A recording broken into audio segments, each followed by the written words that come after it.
जय श्री कृष्णा, राधे राधे। स्वागत है आप सभी का भक्ति सागर चैनल में। दोस्तों, आज हम शनिवार व्रत कथा लेकर आए हैं। आइए शुरू करते हैं। शनिदेव जो मनोवांछित कार्य को सफल बनाने वाले हैं तथा जिनमें सकल नर नारी और 33 कोटि देवता जोगीश्वर मुनीश्वर दयाते हैं, वही देव मेरी त्रुटियों को क्षमा करे और मुझे अपनी शरण में ले।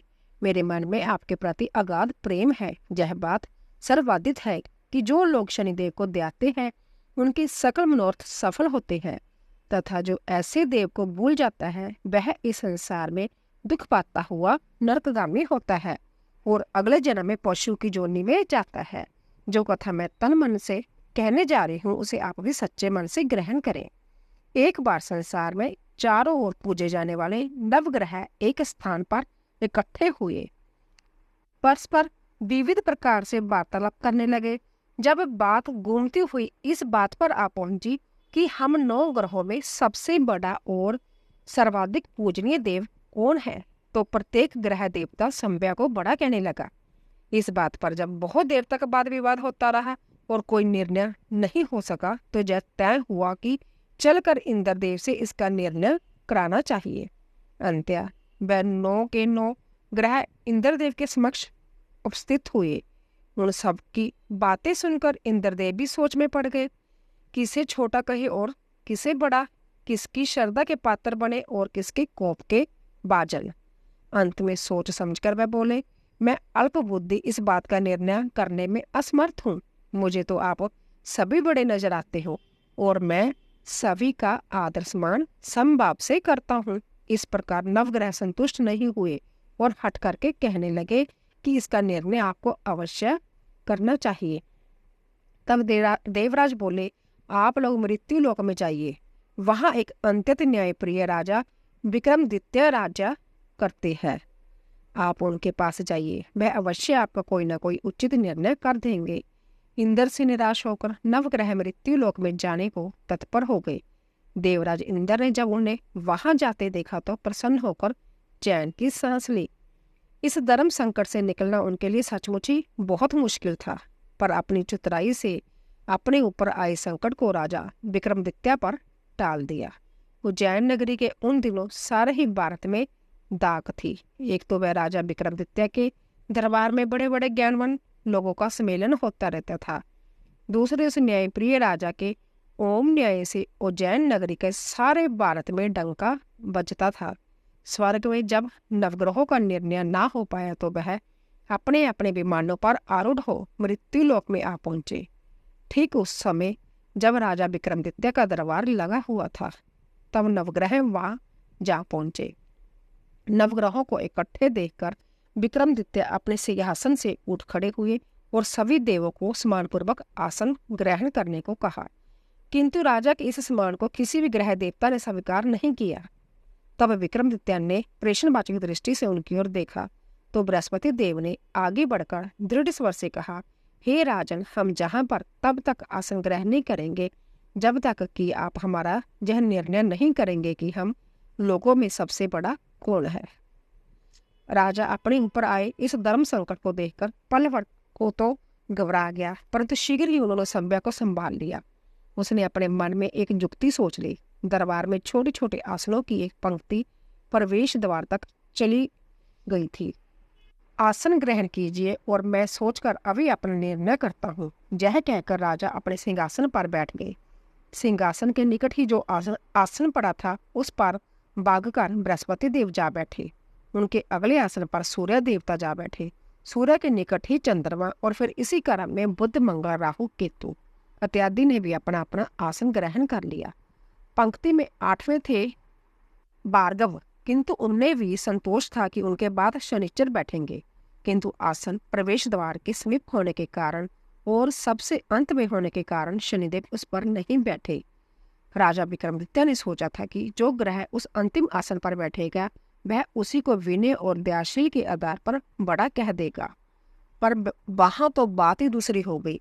शनिदेव अति क्रोधी और विकट स्वभाव के देवता है। जब वह नहीं बैठे तो 8 ग्रह खिलखिलाकर हंस पड़े। अपना इस प्रकार से अपमान होते देखकर शनिदेव की आंखें क्रोध से लाल हो गई और भौहें तन गई। क्रोध से कांपते हुए बोले, राजन, मुझसे बैर लेकर तुमने अच्छा नहीं किया। क्या समझकर तुमने मुझे इस प्रकार से अपमानित करना चाहा है, और क्यों मुझे तले बिठाना चाहा है? चंद्र ग्रह का प्रभाव 2.25 दिन रहता है, और सूर्य, शुक्र और बुध का प्रभाव केवल आधा मास, सोम और मंगल 2 मास और गुरु 13 मास, राहु और केतु 18 मास रहते हैं, जबकि मैं 7.5 वर्ष तक रहता हूँ। इसीलिए हे राजन, अब तू सावधान हो जा। तूने जो मेरा अपमान किया है, इसका दंड तुझे अवश्य मिलेगा। राजा के कुछ दिन तो आराम से बीते, लेकिन शीघ्र ही शनिदेव के कोप की दृष्टि फिरी और राजा पर साढ़े सती आ गई। उन्हीं दिनों एक व्यापारी कुछ घोड़े बेचने के लिए उज्जैन नगरी में आया। सुंदर सुंदर घोड़े देखकर राजा का भी मन ललचा गया। राजा ने उन्हें खरीदने का आदेश दिया। घोड़ों में एक घोड़ा बवर नाम का था। राजा उस पर चढ़कर देखने लगा। कुछ देर तक तो घोड़ा राजा को लिए वहीं घूमता रहा, लेकिन फिर सहसा बाग खड़ा हुआ। राजा को बड़ा अचंभा हुआ। घोड़ा एक भयानक जंगल में राजा को पटक कर अंतर्धान हो गया। राजा अकेला उस वीरान जंगल में भटकने लगा। शाम के समय जब उसे प्यास बहुत सताने लगी तो वह जोर जोर से चीखने लगा। उधर एक पगडंडी से एक ग्वाला अपने गांव को जा रहा था। वह राजा की आवाज सुनकर रुक गया। ग्वाले ने राजा की व्यथा जानकर उसे निकट की नदी पर ले जाकर पानी पिलाया। पानी पीने के बाद राजा स्वस्थ हो गया और प्रसन्न होकर उसने ग्वाले को अपने हाथ की अंगूठी उतार कर दे दी और उससे कहा, मैं उज्जैन का रहने वाला हूँ, जहाँ रास्ता भटक गया हूँ, तुम मुझे रास्ता दिखाओ। तब ग्वाला उसे अपने साथ गांव में ले आया। वहां एक मिष्ठान की दुकान पर राजा ने मिठाई खाकर भूख मिटाई और दुकानदार को भी एक अंगूठी उतार कर दे दी। दुकानदार के पूछने पर उसने उससे विजय कहा कि वह उज्जैन नगरी के रहने वाला है और उसका नाम बोना है। फिर वह दुकान के बंद होने तक वहीं बैठा दुकानदार से बातें करता रहा। उस दिन दुकानदार की बिक्री बहुत हो गई। उसने सोचा, यह भाग्यवान पुरुष है जो इसके आने से आज मेरी इतनी बिक्री हुई है। इसलिए रात होने पर वह उससे बोला कि वह उसके साथ उसके घर चले और उसके साथ ही भोजन भी करे। राजा मान गया। जब वह दोनों घर पर पहुंचे तो दुकानदार की पत्नी ने उनका बड़ा स्वागत सत्कार किया और अतिथि के लिए विशेष रूप से भोजन तैयार किया। भोजन करते समय एक अवैध घटना घटी। जहां राजा भोजन कर रहा था, वही सामने की दीवार पर सोने का एक सतलड़ा हार टंगा हुआ था। उसके पीछे एक चित्र था। सहसा ही वह हार वहां से अदृश्य हो गया। दुकानदार के जहां एक बांदी था, उसने जाकर घर की मालकिन से कहा, खूंटी पर हार नहीं है। जब बात दुकानदार तक पहुंची तो उसने राजा से पूछा। राजा बोला, मुझे तो नहीं मालूम। दुकानदार बोला, तुम्हारे और मेरे अतिरिक्त तो जहाँ कोई था ही नहीं। सच सच बताओ, हार कहाँ है? राजा बोला, मुझे नहीं मालूम, मेरे पास कोई हार नहीं है। जब कोई निर्णय नहीं हो सका तो दुकानदार राजा को उस नगर के राजा के पास ले गया। उस नगर के राजा ने जब विक्रमादित्य की बोली वाली सूरत देखी तो बोला, यह व्यक्ति कभी भी चोरी नहीं कर सकता, और यह कहकर उसने विक्रमादित्य को छोड़ दिया। विक्रमादित्य जब उस नगर में यूं ही इधर उधर घूम रहा था, तब उस नगर के एक तेली ने उसे कहा कि वह उसके जहाँ काम कर ले तो उसे वह रहने को स्थान और खाने को सामग्री भी दे देगा। राजा मान गया और तेली उसे अपने घर ले आया। वहां सारा दिन राजा दानी पर बैठा उसके बैलों को हाँकता रहता और तेली बाजार में तेल बेचाता। जब वर्षा ऋतु आई और मूसलाधार वर्षा होने लगी, तब दानी पर बैठे हुए विक्रमादित्य ने मौज मस्ती में आकर ऊंचे ऊंचे स्वर में राग अलापना आरंभ कर दिया। निकट ही उस नगर के राजा का राजमहल था। वहां खिड़की में बैठी राजकुमारी ने जब राजा का मधुर स्वर में गीत सुना तो वह अपना दिल हार बैठी।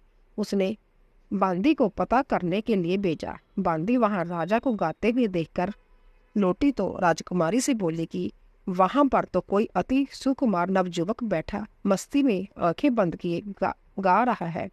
राजकुमारी ने सुना तो उसने अन्न जल का त्याग कर दिया।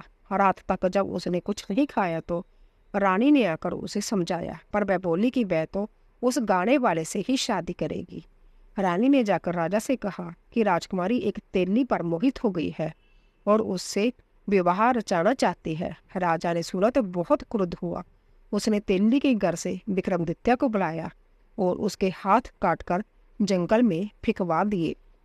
यह बात जब राजकुमारी को पता चली तो वह और भी अपनी बात पर दृढ़ हो गई और बोली, मैंने तो अब उसी को वर लिया है, वह चाहे कैसा भी हो उसी से विवाह करेगी। बेटी की हट देकर लाचार हो राजा ने द्वारा विक्रमादित्य को नगर में बुलवाया और उससे राजकुमारी का मामूली ढंग से पानी ग्रहण कराया और एक साधारण मकान में दोनों को बसा दिया। दोनों वहीं रहने लगे। एक दिन जब राजा विक्रमादित्य सोए हुए थे तो सपने में उन्हें शनिदेव नजर आए। विक्रमादित्य ने उनके सामने नमस्कार किया और क्षमा याचना की। शनिदेव ने उन्हें आशीर्वाद दिया और बोले, अब तुम्हारी 7.5 वर्ष खत्म हो गए हैं। राजा विक्रमादित्य बोले, मुझसे जो गलती हुई उसके लिए मुझे क्षमा कर दीजिए। शनिदेव ने मुस्कुराकर उन्हें आशीर्वाद दिया और राजा को दोनों हाथ दोबारा मिल गए। राजा ने अपनी पत्नी को रात को जगाया नहीं। वह रात को उसके गले में अपनी बाहें डालकर सो गया। सुबह राजकुमारी की आंख खुली तो उसने अपनी गर्दन में बाहें पड़ी देखी तो वह चौंक कर उठ बैठी, लेकिन शीघ्र ही विक्रमादित्य ने जगाकर उसको सब बातों से अवगत करवा दिया। जब वहां के राजा को यह बात मालूम पड़ी तो वह भागा भागा आया और उस अपंग को फिर से स्वस्थ देखकर चकित रह गया। उसको भी राजा विक्रमादित्य ने यही कहा कि यह सब शनिदेव की कृपा का फल है, और विक्रमादित्य ने अपना वास्तविक परिचय भी उस राजा को दिया और सारा किस्सा विस्तार से सुनाया। सुनते ही वह राजा विक्रमादित्य के चरणों में गिर गया और क्षमा याचना करने लगा। बस यह खबर शीघ्र ही सारे नगर में फैल गई। दुकानदार को जब यह खबर मिली तो वह भागा भागा आया और राजा विक्रमादित्य के पांव पर लौटने लगा। राजा विक्रमादित्य ने उसे उठाकर आसन पर बिठाया और कहा, तुम घर जाकर उसी खूंटी पर देखो, हार वहीं टांगा होगा। और सच ही दुकानदार ने देखा तो हार टांगा पाया। राजा ने नौ दासियों के साथ लश्कर समेत विक्रमादित्य को विदा किया। राजा विक्रमादित्य जब अपनी पत्नी को लेकर अपनी नगरी उज्जैन में लश्कर समेत पहुंचे तो सारी नगरी में उत्साह छा गया। अपने राजमहल में प्रवेश करने से पूर्व राजा विक्रमादित्य ने नवग्रहों की पूजा की और शनिदेव को सर्वोच्च स्थान दिया। साथ ही उसने नगर भर में ढिंडोरा पिटवा दिया कि वे शनिदेव मनोवांछित फलों को देने वाले हैं और नवग्रहों में सर्वोच्च स्थान रखते हैं। इस प्रकार शनिदेव को मनाकर विक्रमादित्य ने अपने राज्य जश और कीर्ति को प्राप्त कर लिया। बोले श्री शनिदेव जी की जय। बोले श्री नवग्रहों की जय। तो वाह, जैसी सुनी तैसी कही, इसमें झूठ न साँच। विक्रम भूप इतिहास को सज्जनों देखो बाँझ, सुने सुनावे शनि कथा, गावे जो चितलाए, सत्या वचन है संत का, बाको संकट जाए। बोले शनि महाराज की जय। तो दोस्तों, इसी तरह हमारी कथा संपूर्ण हुई। जाने से पहले चैनल को प्लीज सब्सक्राइब कीजिए, लाइक कीजिए और ज़्यादा से ज़्यादा शेयर कीजिए। आप सभी का धन्यवाद।